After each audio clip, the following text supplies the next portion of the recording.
This is Beryl.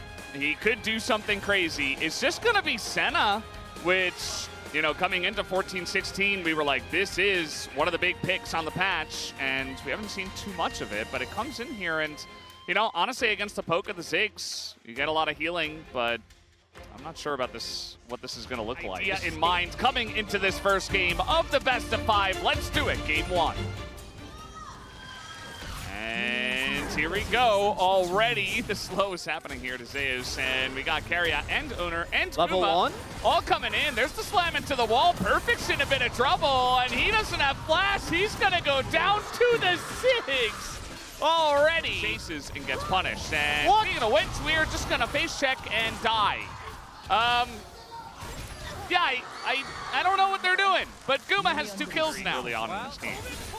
Yeah, so Perfect Steph at least felt like it could be the result of, like, obviously 12 CS that he could have gotten. He's only gotten 4. That's not good. Yeah, nice little angle here onto the Senna. Beryl almost definitely going to have to flash. Doesn't even bother. He's just going to take the death and die. Down he goes. That's a kill over to Zeus now. For a long time now, so we see Pioshik able to get one of the grubs, but T1 moving into challenge. You can see the wave pushed up top, and they will contest those. Yeah, maybe Liliac can set up a play like here. Oh, he's going to flash, or rather satchel out of the way early, and then he will flash. Lilia, Pioshik trying to flash in to make that happen. Here comes the Ghost out of Perfect, trying to punish the Vayne. Not always an easy thing to do, as Zeus is being chased down the lane, and Perfect doesn't quite have the range to do it, and now you're being run down as he gets that 3rd bolt into Perfect. But a gank out of level 4 Senna. Not always the most interesting. Here comes Carrier, but he's just going to walk by. Oh. Yeah, Beryl's in a rough spot here. He does have his flash. He will flash that one. Here comes BDD, who's just going to be swept away. And he is super low Beryl as well. A big bop coming over the top, but I think they have the chase potential. One more auto would do it. Faker will get the kill. They have gone very deep for this, though. As Carrier thinking about helping out. He's not level 6 yet. As now Pioshik not going to hit anything. Doesn't have flash. And there's a disengage cone right here, so KT just had to back away. The Dragon going over here. 2 T1. If you want to, you know, dig into the beams, you can say, hey, KT are really trying to lower the expectations for themselves. They're doing a great job of that. In this series, it basically looks unwinnable from here. It's not unwinnable, obviously, definitely but looking a bit difficult. And now Def chunked out here. Wow. Again, doesn't have the blood. Yeah, there's Carrier, and he just swings by, hits him once, drops the ignite, and gets the kill. And Def doesn't get to play the game at all. I don't think the ult even hit him. I think it was Ignite Buckler. I think he just autoed once and ignited. And that was it. I mean, Def doesn't exist right now. Zeus, does he exist is the question. He's still got a flash. Meanwhile, there's a fight going on between the supports, and Carrier's winning that one big time. Can he actually get the kill? Yes, he can. And now he's on the run here, might be in a bit of trouble, especially with the TP coming in, but Perfect basically just TPs for nothing, and they eventually kill Carrier while Faker's solo farming bot. On this gold lead that is being found, as Carrier is just running this map on the Poppy. Yeah, also Guma has been extremely accurate with his Qs. Can sometimes be difficult with the weird balancing mechanics and stuff, but he's basically just plopping it on the heads of every enemy that's in his range, and nobody gets to play the game against his fed Ziggs. Meanwhile, Beryl, well, he's in the game, but he's not really, as he's dead again for the 4th time at 13 minutes. And there's the satchel coming in, maybe asleep here. There's the flash as well. He does have teammates nearby, but not quite close enough. As Guma finally does get punished, and now Owner will go down as well. And by T1, a bit of an overcommit. More happening. Yeah, Carrier's just kind of getting in there, and this is actually a bait because the TP's here, Faker's here as well. Def is just dead, and now Faker gets the scoop here on a Pioshik. Nice Senna ult to help out, and BDD is desperate, but the Condemn comes in, and the knock into the wall. It's exactly what you were talking about. You're just up against the wall forever, and now the Vayne is going way too deep for this, actually, and will get punished. BDD will survive. Is that BDD doesn't die? Oh, is that enough? Here we go again. I don't think so. Owner gonna miss his ult. Also went for the Zeeks here. Pretty common on Skarner, I guess. One of the only junglers as a tank in the jungle to actually still get that item.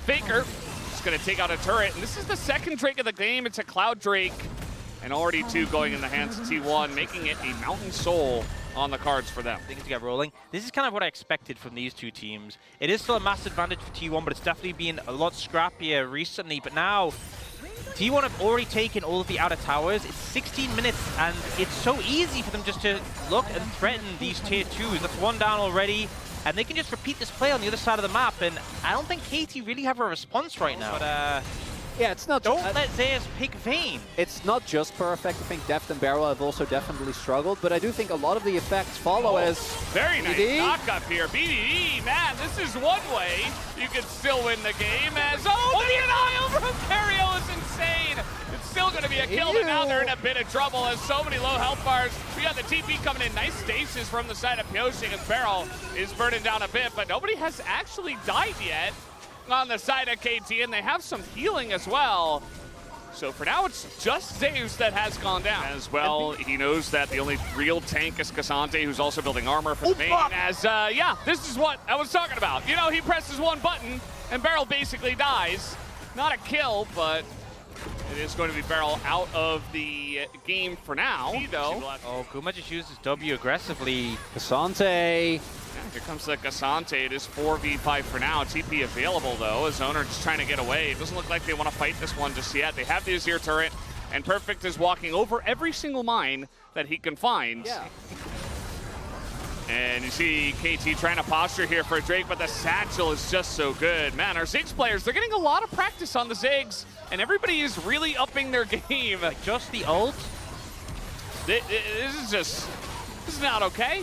I think if Carrier slams Barrel into a wall and then it's just Guma ult, I think Barrel might die to that. But I hope we get to see it for science, obviously. Yeah, by the way, they still had the Rift Herald, so they just saved it until 23 minutes, and now they're using it to push down the mid wave and the mid lane and try to really get into those turrets. Baker going 1v1 against BDD, who eventually does have to rebind, but the rest of T1 are just pushing mid, and this is without Baron, and 1Q does Barrel's whole health bar split amongst, you know, 3 different guys.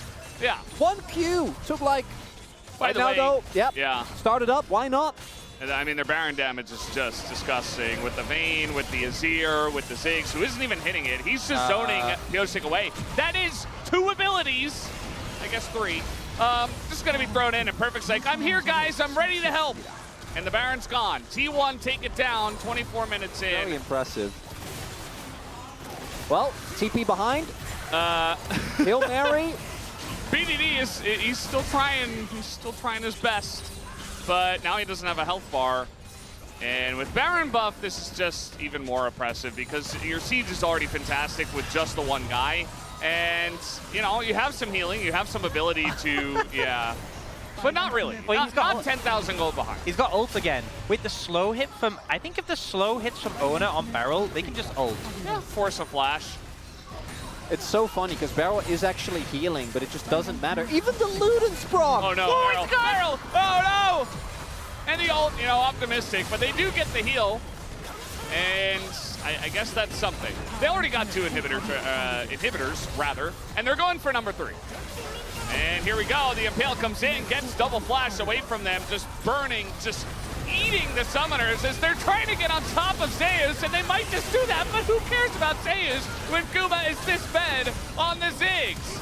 And you got the 1 carry, but you didn't get the other 2. BDD desperate to try to take something down, but guys, this game is over, and it is out as T1 are looking to take down game number 1 in flying fashion here in this finals of the regional qualifiers. As one last ditch attempt from Deft, but this one is done. So 26.5 minutes, and game 1 goes to T1. Yeah, because of how the game played out. Like, maybe in a game where Guma doesn't do 35k damage and gets a double, like maybe the Senna works, right? Maybe you can make it happen. Instead,